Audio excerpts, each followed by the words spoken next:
We are live every weekday morning at 7:30 a.m. Pacific, 10:30 Eastern, with all of your quick political news and headlines to get your day started right. This is the AM Report.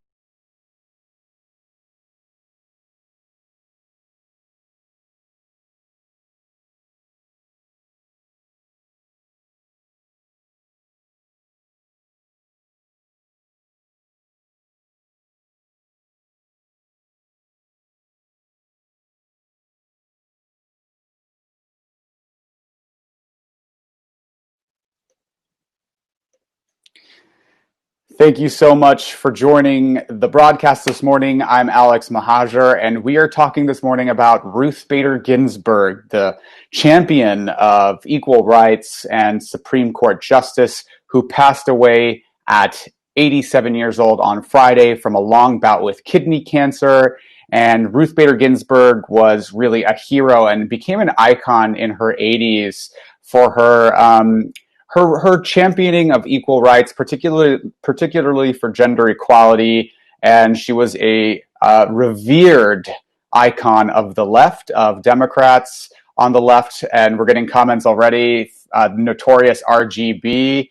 And yes, she was the notorious RBG. Her dissents were often biting and really salient. And she was a force on the Supreme Court, and of course was holding on to her seat as long as she could, because she knew that if she were to pass away during Donald Trump's presidency, that would expose yet another Supreme Court seat to a very conservative majority who is seeking to replace the seat and really break up the power in the Supreme Court with a 6-3 split between conservatives and liberals.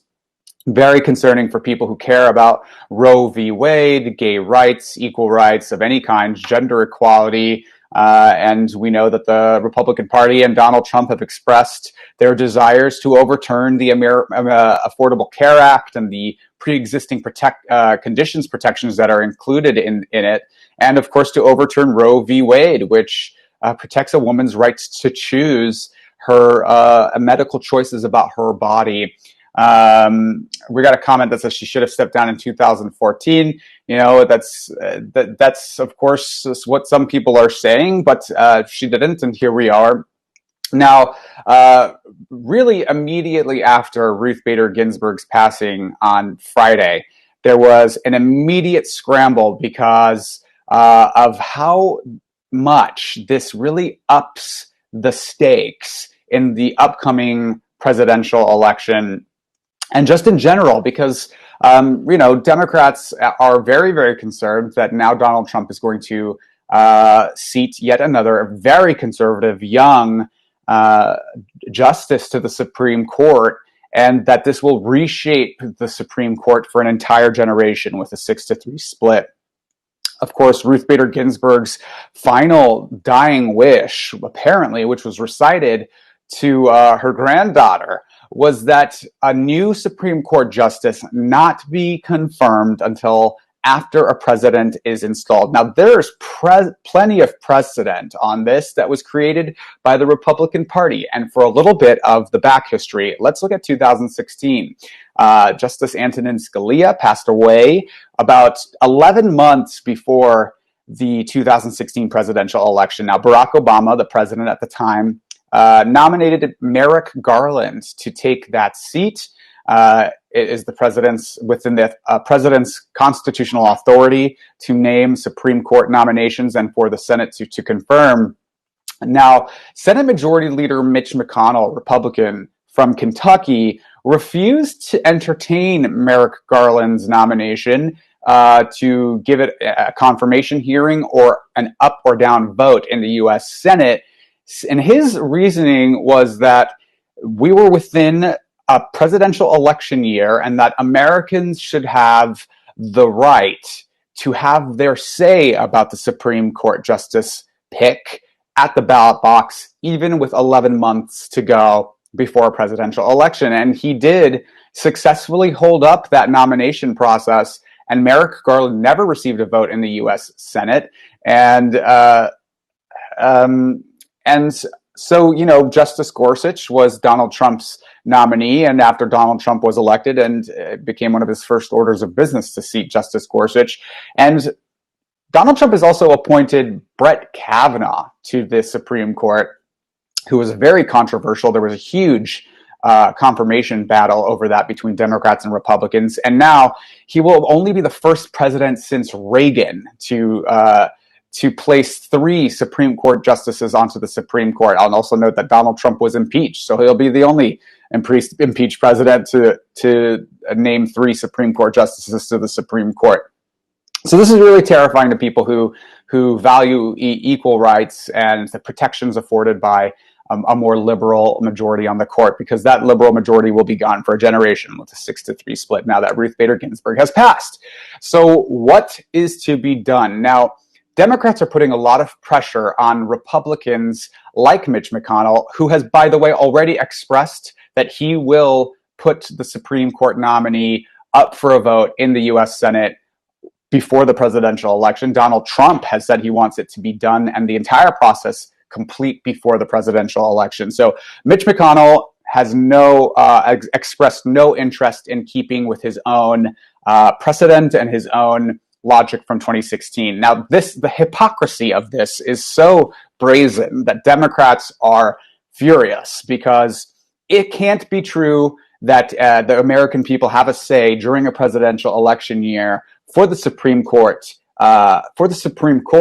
Only when it benefits one party, regardless of whether the party has the majority rule. And now that Mitch McConnell is flipping the script on his very own logic from 2016, Democrats are furious, and they're trying to put pressure on other Republicans who have been on record saying that from when they took this stance in 2016, we know senators like Lindsey Graham from South Carolina, Republican, who in the past has been fairly fair-minded, but since Trump has become president, has really become a fierce ally of the president and a very reliable ally for the president.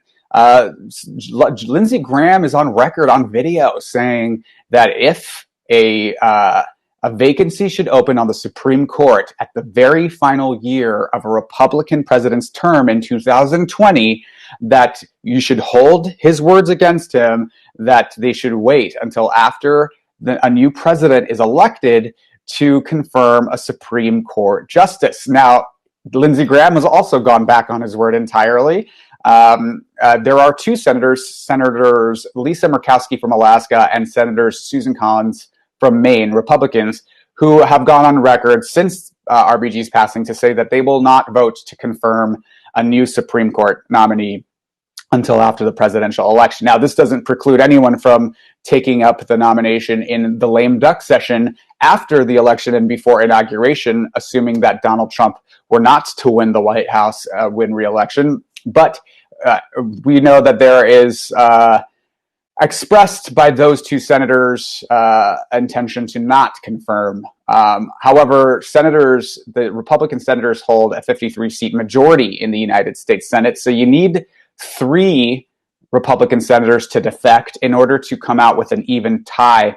And the problem with that is that Vice President Mike Pence would then become the tie-breaking vote. So really, Democrats are looking for 4 Republican senators, and their go-tos on this, the people that they thought that they would be able to put some pressure on, are not really pulling through. Mitt Romney this morning just announced that he will entertain confirming Donald Trump's pick for the Supreme Court, even though he was the only Republican senator to vote to convict Donald Trump in his impeachment hearings this January. Donald Trump is, of course, only the 3rd president in American history to be impeached. And so Mitt Romney looks to be not as reliable a source on this as Democrats expected. Senator Chuck Grassley, who's also on video record saying that this should not happen in a presidential election year when it was Barack Obama's pick, is now flipping the script.